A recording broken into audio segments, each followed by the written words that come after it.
We're closer up this time. Hello, LJ here with Dr. Don. Don, nice to meet you.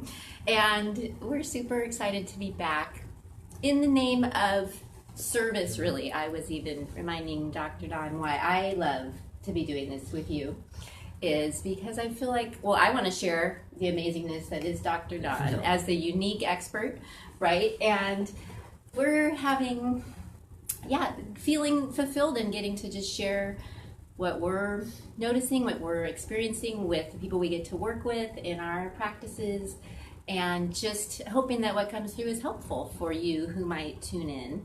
And if you're someone who some of these topics resonate with, right?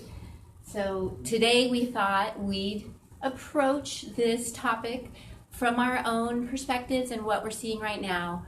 And of course, wanting to honor that everybody might have their own truths on this kind of thing, right? There's lots of truths. But this idea of why people don't heal in what we've seen with people we've gotten to work with over the years, and ways we've gotten to study different approaches and hear from different teachers of ours, right? So yeah, we're going to talk about that a little bit and what we're noticing in the aim of hopefully helping more people actually feel like they can heal. I would say it's like the flip side of this, right? Like that's why we're bringing up why people don't heal, because we'd love to help more of us actually feel like we do get to this place of like resolution with things that we're dealing with in our health or our bodies. So yeah, more about how we can heal is the flip side of this. So what do you think, Dr. Don? Sure. How do you feel like you want to start this? And what comes up for you as we start to even ask this question of like why people don't heal in what we see?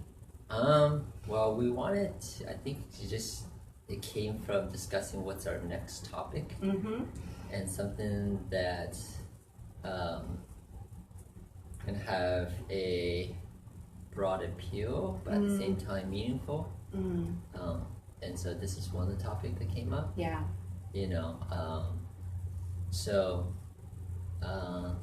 I think that's the reason why we came up with this topic. Yeah. And I feel like one of the first kind of stories that came through as we were talking about this topic is the idea maybe of the client or the student or the individual who makes some progress, right? And starts to maybe decrease some pain or resolve some symptoms and get some of their life back, but not totally all the way, right? Or maybe finding some progress and then in a sense really like falling off the wagon in a sense. So maybe that's a place we could start with what we've seen in that kind of story with some people in their healing or not healing. Yeah. Okay. Well, what have you seen? Yeah, well, what's your what opinion? I have noticed, because I thought something fascinating that you said, which I feel like is related, is how a lot of people don't even realize they're in pain, right? And so it's so interesting how a lot of us will get so accustomed to not feeling good or to our symptoms that we almost don't expect that we could ever get out of the pain. Maybe that's part of what we see right away, is that there's a belief involved even if we could ever again feel painless, right? And if these things are healable. I've noticed that what we hear from more traditional practitioners or other people that we're hearing from about our health, whether it's our doctors or whoever, that we might take a diagnosis from one practitioner, right? And let that really limit us in what we decide is possible because we decide they're right. If they're going to tell us it might just hurt forever, like that can be hard to get over, right? If you hear it may just hurt forever. Yes. Yeah. So some of those pieces I think are fascinating. And what I notice is, because I'll see people really start to get a hold of their lives and get on top of their symptoms and really see how their daily practice that I get to give them helps. And they'll really get this ownership and start to feel good and even out of symptom, but then kind of, maybe I can do without the practice, right? And kind of like starting to put off the self-care. And so then suddenly the body seems to need to call them back to the practice, So it's just interesting that maybe it becomes less of a priority when it's less severe, and maybe if we still don't quite think we deserve to even feel that good, Yeah, maybe those are some of the pieces that I seem to play in with people who go more up and down with their healing, and versus the people who I've seen more resolve some of their symptoms and move on and even feel like it's a thing of the past, that it's not even part of their story or experience anymore. So does any of that bring up anything for you that you want to expand on with some of that? Yeah, I think we talked about this because I feel as a practitioner who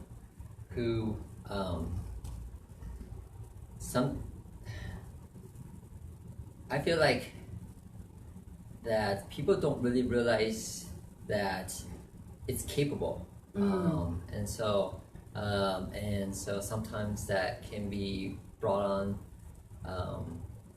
that fixated belief because of the expert practitioner of higher authority is probably telling them that, or them, like you kind of said, them telling themselves that they don't deserve that, or there's a lot of mind games that comes with that, and so one of the things that there's this one client I just helped.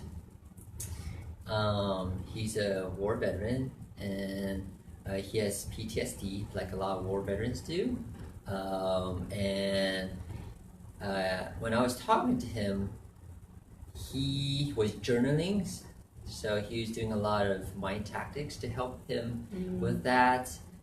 He exercised pretty regularly, pretty much on a daily basis, using strength training principles, kettlebells, weight training, and pretty high intensity, adding yoga. So he's doing this like very comprehensive, but it felt like he was still working hard. And so he didn't know that there was this next level of that he could get better at. And so when I was discussing him, I think that people, I'm hoping to use this opportunity to help people to know that there's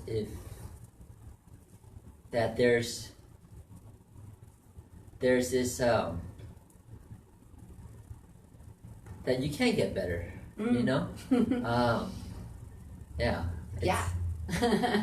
So with him, it was just, I think it's just not having the right knowledge or right information, so then that way he knows that he could get better. And so he's had multiple surgeries, blotch surgeries, abdominal history of abdominal gut issues, and a lot of nagging injuries, and none of them have been truly addressed and resolved. And so just by knowing that there's any physical restrictions, tensions, I know that without seeing a practitioner, that way, getting in there, helping that his body's always gonna have a roadblock, that his body has to work harder to try to process things. Even though he's doing like journaling and weight training, and so so like a releasing of trauma. Yeah, is that kind of what you're talking about? Which seems to be something that we're becoming more and more aware of with what we're doing with our physical practices, and how much so many of us are storing trauma, and that can be part of our symptoms, right? So you find that is so true, it sounds like, with your work. Yeah, so the longer I've been doing it is going back to our first video together. A lot of research shows that it has to be very mind-body. Everything is so connected, and the brain decides that. And what we've been taught and our beliefs by, told by our parents or higher authority experts, if we're told one thing, and that could carry and sometimes even haunt us and cause our pain to grow. And so it almost sounds like one of our first answers is the mind.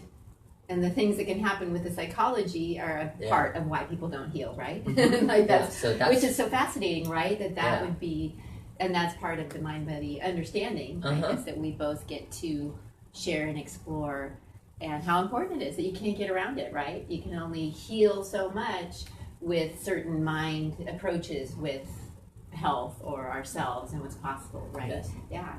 So if there's that fixated belief that you can't get better, then the odds are very hard, like a mountain climb. Yeah. It's like it could totally change your life. And it reminds me of, and we might have talked about this last video too, how I know I've been hearing from more people that I work with, how at some of the traditional practitioners, they're hearing about it's just because of your age, that's just even, people in their 40s, which is an age, right? Yeah. But to tell someone it's because of their age that they've got this back pain. Yes. Right? To me, right there is a potential limitation, because now you've decided, well, getting older means pain, and the only way to fix it would be to get younger, right? Yes, yes. And that's also in this thinking that it's only going to get worse, right? Yes. Which I think is a belief system, right? But I think, like you and I have both found, and luckily now more current research shows that's not true, right? Yes. That things are changeable and fixable at most ages, if not all ages, right? And a lot of things are anyways, even things like discs, even things like cartilage, right? We're learning so much about what's possible. So it's interesting to keep that in mind when we hear some of these discussions of it's just because of your age. That's why you have a degenerated disc, is because of your age even, yes. Right? And because I had a client that I was working with recently on the video, and that was part of what she heard. And she's been a runner and athlete over the years and still wants to get back to running, which is what I'm getting to help her do. But to help, I now will even say to someone like that, well, I'm going to help you hold the space of age is not necessarily such a thing, and that we're not just built to degenerate, and we're not just built to get weaker, and actually that we can even help you shift and change a lot of what's happening with your posture and your spine and your discs and things that have even degenerated, right? That we can even help them regenerate. So yeah, it's just fascinating to realize that we're holding the space even for what's possible. Yeah, because there's a lot of research that shows that that there's normal wear and tear, degeneration, and there's deterioration. And so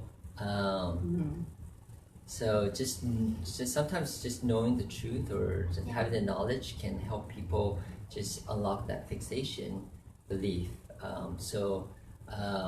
Certainly there's studies that show that rotator cuff tear happens very early on. Yeah. And that's normal. Heel spurs and disc bulges, knee meniscus, so pretty much every part of the body, pretty much. Yeah. And so it's just like a car. If you don't tune it up often, then there will be some wear and tear. Yes. But then there's deterioration, which is just neglect. Yes. And and just bad habit driving. And so just understanding what's the fine line between healthy aging and deterioration. Yes. I love that distinction. I never heard that described like that, between degeneration versus deterioration. I think that makes a lot of sense to for those of us who just get a different image of what is true for the human body, and that it does seem to be true these days that we have to become our own advocate. We know that, but we also have to decide, we're going to decide what we think is true, right? Because nowadays you can probably find every opinion on the internet, right? Yes. So at some point you're going to have to decide, who do you listen to, right? And why? And that is going to be so important in your healing, right? Yeah, the support even that you have, and the energy of who's with you, believing it's possible, right? Yes. Versus maybe doing the opposite with you. So. Yeah. Because the topic on healing is very interesting, because in my opinion, you hear so many stories, different stories of people getting healed using just eating whole foods, right. Or the energy world, using sound, magnets, physical therapy, chiropractic, people get better with journaling,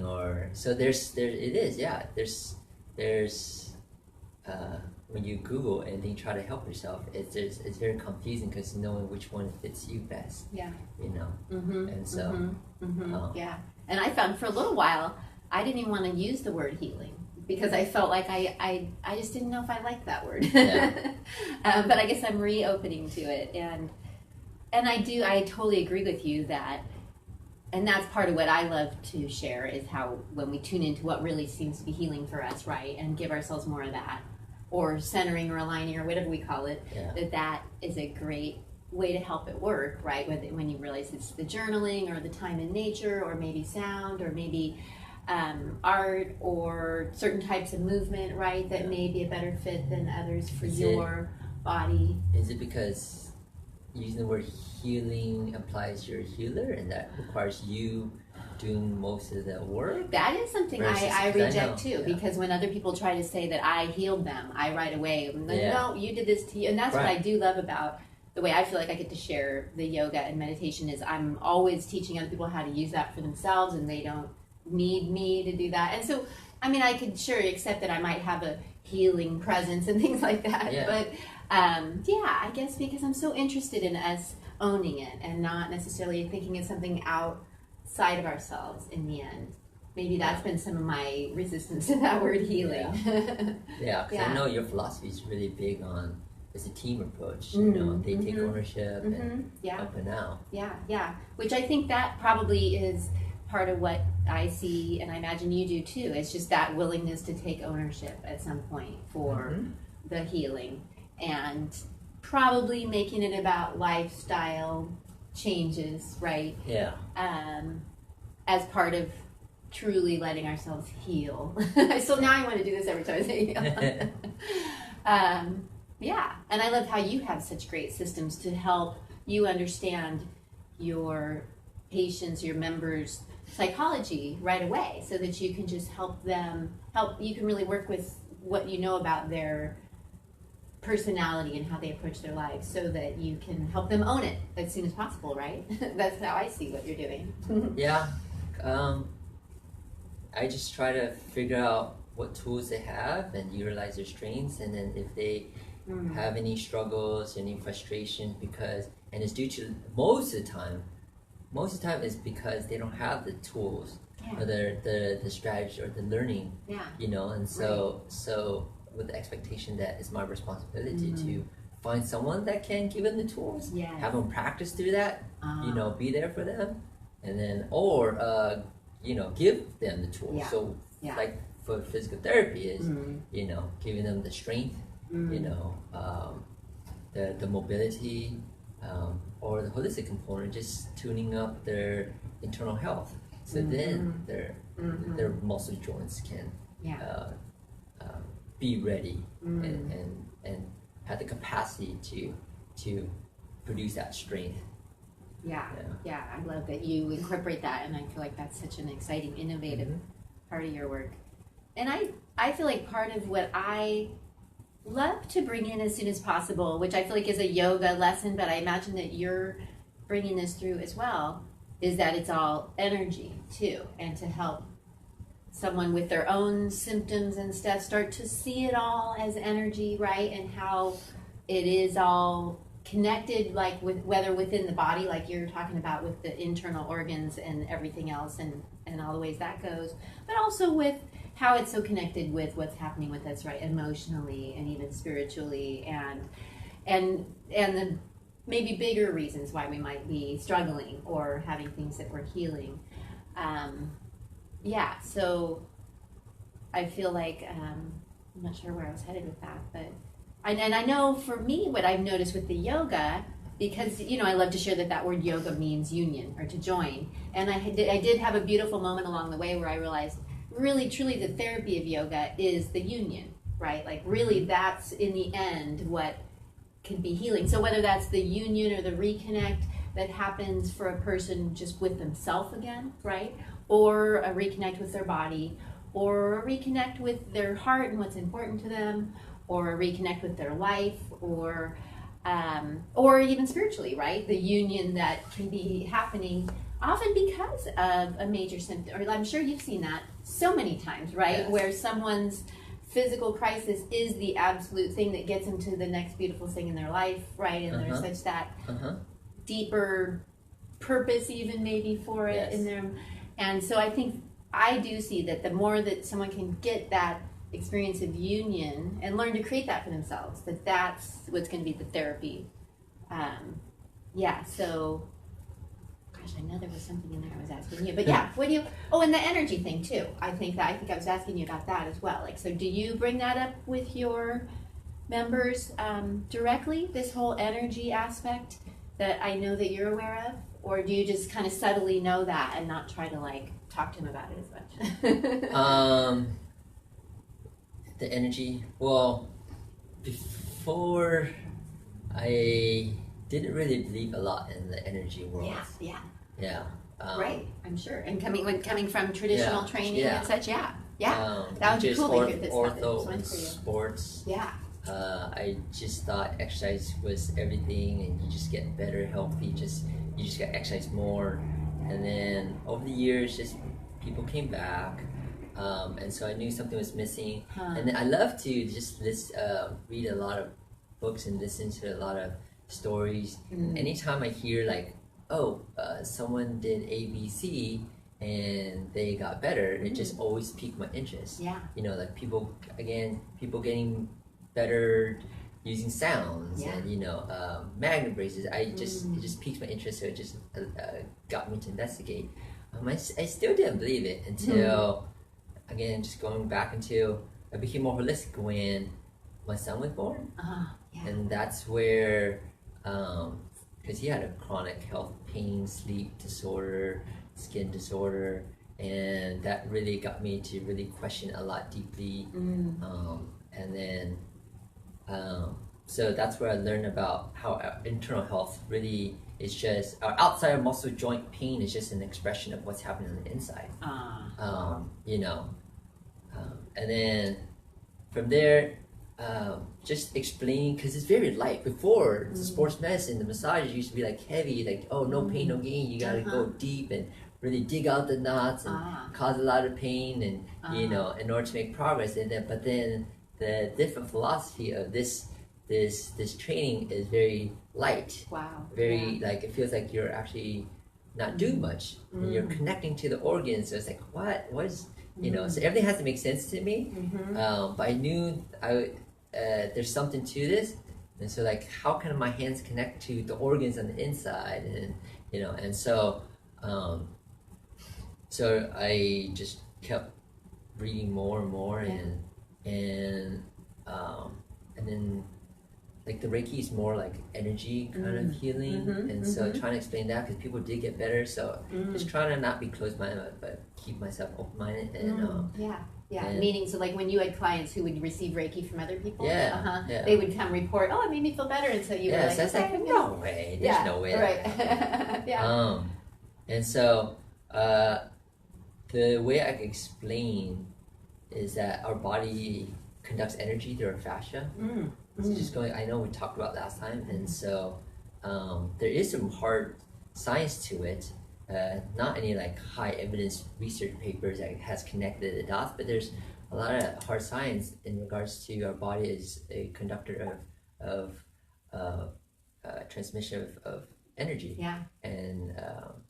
And so we restore, we heal from the energy of the earth, and our fascia is just the conductor of that. And so I've never heard it said like that the fascia, because I know a lot of people in the therapy world are talking about the fascia and the awareness, and even like the storing of the trauma, like we were talking about, which we could see as stored energy, right? Same idea. So I love this, and probably we could say the yogis have been talking about this for years, right? But now here in the like traditional, current, modern research, it's so exciting that we're actually understanding more what that means. And I think even the understanding that like an atom is bound together by energy, that I think that if we really look at it like scientifically, that it's not just some new agey weird thing, but that it's stored in the fascia is a piece I hadn't heard. The fascia is the energy conductor. Or maybe I needed to hear it again if you said it last time. yes, and that's where like we know we get to use things like movement to address that, and hands-on manipulation, and then hands-on energy work too, right? Or other ways that people find works for them, or the sound healing too. I'm sure that's where the sound practitioners would say it's doing similar work, right? Going in, helping vibrational frequencies, free up the stuck energy and the stored trauma, and so, and I love all of the above. I love to say, sure, get that hands-on help, because I don't do the hands-on massage or any energy work at this point, but like, yeah, sure, that just helps what we're doing work better, right? Well, I don't do energy. I don't do energy work. Yeah. I believe it.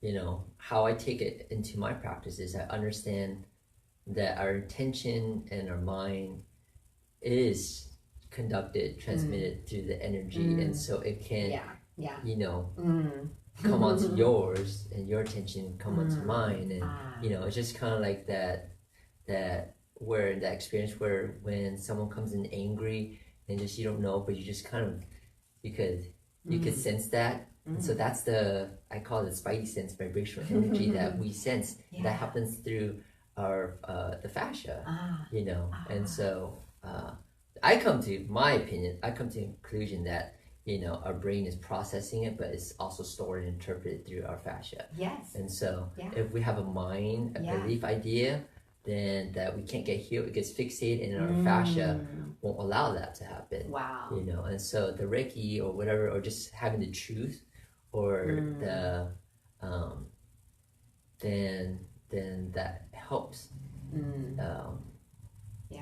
Everyone's body to move forward towards the right restorative kind of capacity. You know, so that makes a lot of sense, and I feel really excited about, because it seemed like a new awareness to me to really realize that the yoga is such a form of energy medicine, you know, whether it's the movement or the breath or the intentions or all of it. And this new awareness to me of this storing of trauma and energy and other people's energy that seems to be going on, and that our body is such a part of the sensing mechanism, like I think you're saying. Yes. So yeah, I do feel so excited about, wow, how much better can we feel and function if we're doing things more like every day. That, you know, that's my thing, more like every day, to go in, help free some of that stuff up that may still be there, or that may be newly landed from yesterday's trauma, right? Or from who you were with yesterday, in a loving way, right? Helping just kind of just honor that truth of our experience and have some tools to take care of ourselves within it, right? So that it doesn't have to just get stored or weigh us down or start to turn into issues. And as you say that about the body being such a part of how we receive information, right? And where, I think that's what you were saying, to me that makes so much sense why it's so important that more of us come back in our bodies, right? Because I think we're in this culture of most of us just really disconnected from our bodies, right? Whether we're in pain or not. And I'm sure you notice often our pain stuff seems to be our bodies getting us back in the body, you know, kind of like, hello. So, but then to also see like the other reason to come back in the body and have things we're doing every day to get ourselves back in the body is because it's such a part of our sensing, right? It's such a part of how we can feel things and decide things. And so, yeah, it's new awareness for me, but I love how you're also helping us understand it even more technically, what's going on. Yeah. What do you think? Yeah, because it has to make sense to me in order for me to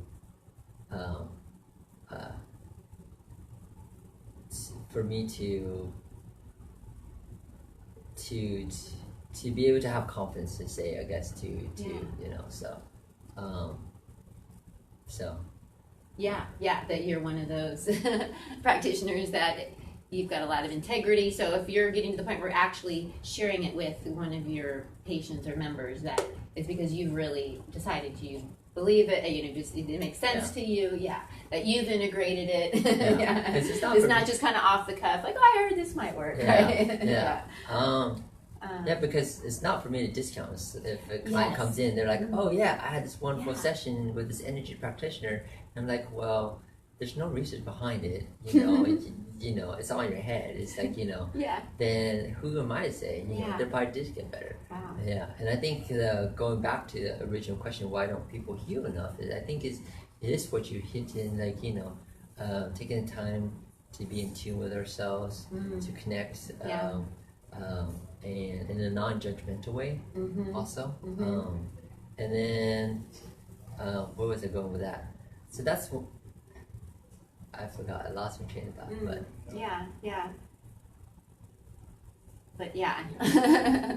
I was following you, and it's good stuff. And maybe it's just good to have a little pause to let us like soak it in. Yeah. Yes. And I was going to say too that I appreciate that you're a practitioner who, even as you are so innovative and bringing in such a holistic approach as well, but you do have that traditional training. I know you have taught in PT schools, and so that you're holding that space to honor if other people are finding the holistic stuff out there working, right? Because yeah, I just heard a story from my friend yesterday about a doctor who rolled his eyes at her when he heard how her holistic treatment worked. He was kind of like, so yeah, I think that's not necessarily helping, is it, right? For there to be this kind of poo-pooing of it. So I love how you describe that you're interested in studying what works, right? You're interested in studying success stories, and that makes sense to me. I do like that as an approach to life, right? Much less as a practitioner. Yeah. So. Yeah. Well, anything, let's just ponder for a moment if there's anything else that we feel like in terms of the question of why don't people say, yeah, and it's like, why don't people heal? It'd be nice if, I guess we can see if people had questions, they could tell us that. Yeah. And I do think that like you just hinted at, that to me it does seem like it's about, and maybe that we're always, there almost could be the sense that maybe others could argue we're always going to be healing, like there's all these layers of soul healing. I think that's where it's like, to kind of be open to even healing being this ever expanding journey, that it may or may not be this like instant moment that will never have any pain in life again, right? That the whole healing thing could have such this huge lifespan to it. I think that's the reason why we picked this up, because it could go in many different directions. Yeah. So. Yeah. Well, I think that it's just exciting to consider how important the mind is in the healing, like we've came upon first of all, right?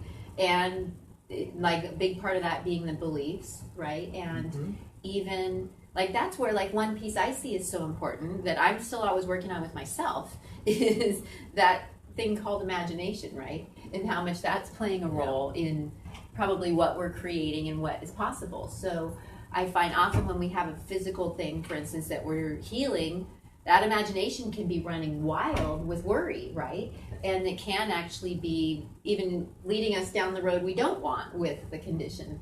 And that it's almost like a biological protection mechanism that you think like you're doing yourself a favor by picturing the worst case scenario just in case it happens. But, I think we can actually lead ourselves in that direction. So the flip side, I think like for years I've said I learned it like a yogi thing to do would be to literally flip the mind, like once we realize we're doing, like we're picturing the worst thing happening with this condition. So the yogi thing to do would be to flip the mind and picture the best thing happening, right? And that would be another way to facilitate the healing, to know you're probably imagining about it anyways.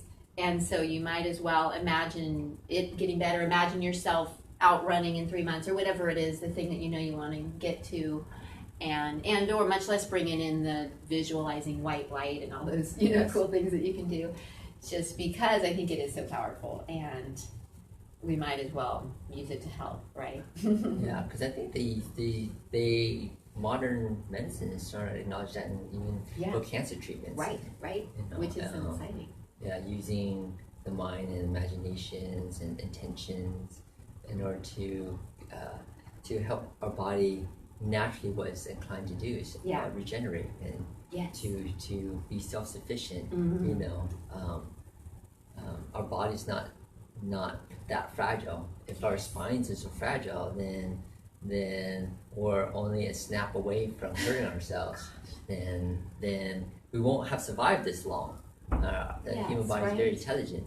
So as a body practitioner, what in terms of what body, what do you feel like people are missing in regards to the knowledge about how the body works. God, I love just what you said right there. Like this, well, I think so many of us feel like we're so afraid of our bodies, and it's so fragile, especially the spine, right? We've all gotten so afraid of the spine, right? And just like, oh, it's so easy to get back problems, and once you do, it's just so terrible. And like you said, we almost think we're one snap away from just like, and unfortunately some people are with their posture and things, sometimes literally one snap away from getting into some pain, right? But like we've seen, so much is changeable and fixable, and it's actually very resilient, right? And but just that belief alone, and I like when I see that people doing that with their kids, that really has been an issue for me as I've raised my children, because you'll hear adults teaching that to kids, you know, whether it's really teaching them a fear of their own spine and body, and how easy it is to get hurt, and even like you're going to get hurt doing that, much less telling the story of, oh, when you're my age, you're going to start hurting, you know, and just so telling the story of like what aging has to be like, and teaching them to be afraid of their body.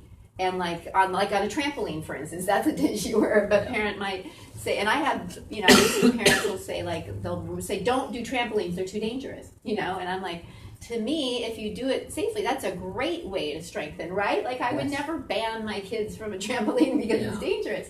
So yeah, that's an interesting ideology that kids nowadays are getting more than ever, interestingly, which it kind of should be the opposite, because I think like you're saying, we know, and even a kid's body is even more nimble, right? And agile, and especially before they start sitting in desks. So yeah, that again, it's just this belief about the human body and what it's built to do and how it actually functions. It would be nice to help. So that's that. Yeah, you hit an important topic in regards to we're trained and our beliefs become very fixated, whether it's true or false reality, a lot by what we have been passed down from our parents. Absolutely. You know, and so a lot of times it's just not prescribing a very precise exercise and tuning up the body, but also helping the client realize that they're in power. You know, and that the body is designed to move, and teach them and help them understand and feel what that feels like, because it can be scary if that's what you've been told since you're 2, 3, you know, and on and on. And it's like stored trauma about your own body, right? We've almost got this stored trauma about our bodies. Yeah, because I can't assume, you know, if I put myself in that position, then of course I'd be scared. I'll feel vulnerable. I'll feel, you know, it's not worth the risk, you know, so I'd rather be in this comfort zone than and be in some pain than risk, for sure. You know, because more pain. Because mom and dad told me to. Yeah, gosh, that's so true, and it really makes me want to just stay in compassion for that experience. That, you know, so many of us, it doesn't feel good to feel that scared and that deep. I think that's what we talk about. You know. When we're discussing what's the next topic, you know, about in order to seek help, you have to kind of sometimes put yourself in a vulnerable position and acknowledge that, you know, along with getting the right person that fits your need. Right. And it does imply a certain level of readiness and even bravery. I totally realize that when I get to work with people, especially when they're in active pain, which I'm usually glad if they are, because I can help them even more if they're in active symptom, you know, but realizing that takes such bravery for them to come, especially when they've probably tried other things that did make it worse, you know, and so I just really appreciate that bravery of, and, you know, and I've had a new awareness talking to, I think, a mutual friend of ours, Jonathan Neal, who's a yoga teacher in town, but he was saying he realizes with yoga, every single person who comes to yoga, by the time they come to yoga, it is for sure because they're in some sort of pain, whether it's physical, mental, emotional, spiritual. Like, I hadn't quite embraced that, but also that they're ready to do something about it in a sense, you know, that they've shown up, you know, like they're here, that they're here says that they're in some sort of pain probably, which is kind of interesting to embrace, but then that they're also here because they're ready to take a step towards potentially resolving it, right? Or understanding it or shifting it. And I'm sure you know that too, especially with your work being even more innovative and just has a really unique style that, and you probably do you work with a lot of people who've tried, you know, lots of other PTs, for instance, and have found their way to you? Because things haven't worked. And me too. Right. Yeah. So a lot of, probably like 40% of Yeah. clients I see are those that have tried everything. Yeah. Me too, I would say, with pain stuff. Physical pain. So. Well, and again, I know you and I both want to honor all the people out there aiming to help people, right? Doing their best with good intentions, right? And so, yes, we're just hoping that we can help even support what's possible with healing, right? Just start a conversation about it. Yes, and at the very least, have a conversation about it. So, I don't know, anything else you want to say on these lines? I bet we filled up our time pretty easily. We usually do. But if there's anything else you want to say, please do. No, that's it. It's just probably my favorite saying that I like to let people know is that it's easy to trick the body, you know, to getting better, but it's hard to convince. And so I know I told you about that quote last time. As we were just talking, you know, and so that's why people want to try the quick fix or try this thing they saw on Instagram or Facebook or a video here and there, and then they get frustrated that it got better, but then but it takes more a commitment to it, and so that's until the body's convinced. Then that's when there's a breakthrough. I love that, when the body's convinced. And I think you're helping me see that that's where the holistic approach can be really helpful, whatever we decide that means, because often if we don't address whatever it is more holistically, right, like really looking at all the ways it's connected to many things in life, the more likely it's going to come back up, right? Because it may be that thing that's kind of trying to get us to resolve that thing in life, you know, whether it's like a relationship we're upset about, or we're not doing the work we want to do, or who knows, you know, it could be all sorts of things, or we're really feeling spiritually disconnected, or we just don't do anything for our bodies, you know, so it could be all sorts of things. But that the more holistically, it's like, that feels like new to me right now, maybe it's not, but the more holistically we address it, the more likeliness to actually heal, right? Yeah. That just like makes sense to me anew. Because the body's not designed to just slow down just because it just feels like it. There's always a reason. Yes, right. And that's where there's kind of this belief that there's always a reason. There's always some message even from the pain. There's always some guidance, right, in there, and in some ways that we're getting messages about something maybe we need to be aware of that could be helpful for us to actually look at and work with and heal, however we do that. Yeah. And so that's pretty much my line of work. It's when I have a client come in, it's like, why is this body protecting? Why is, you know, say Laura Jane's body protecting her? And it's just presenting as pain or anxiety or, you know, a health issue. So there's always a reason why. And so I think it's just, that's the original thought I was want to talk about is that's why it's important to understand where that person has gone through in that journey and understand the belief, because that's when you acknowledge all that and you listen to it and you understand, then you understand why the body's protecting it. Once you understand why the body's protecting, and you understand what's the best course of treatment, whether it's exercise, physical, or just talking, or what it is. And so least path of resistance is always the best. Yes. I love that you're looking deeply for the why. And I feel that too. I like that. And I think that often that can be this magical moment for someone, even when they start to understand the why. Because often it is so clear and almost serendipitous, even if it's something that's not pleasant, you know, it's just like, it can be so almost obvious once you really take a look at it, you know, for the why. So, and that to me would be part of that union of the like, the connecting about even the issue. And I love that you say that, you know, everyone who's coming in, you're looking at it like their body is protecting them.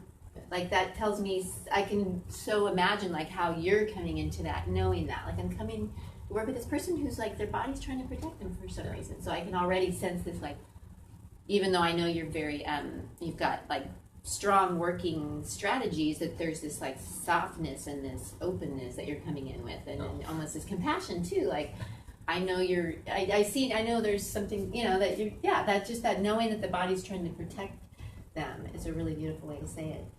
So, thank you for that. Okay. If you can You're receive the welcome. compliment. Yeah.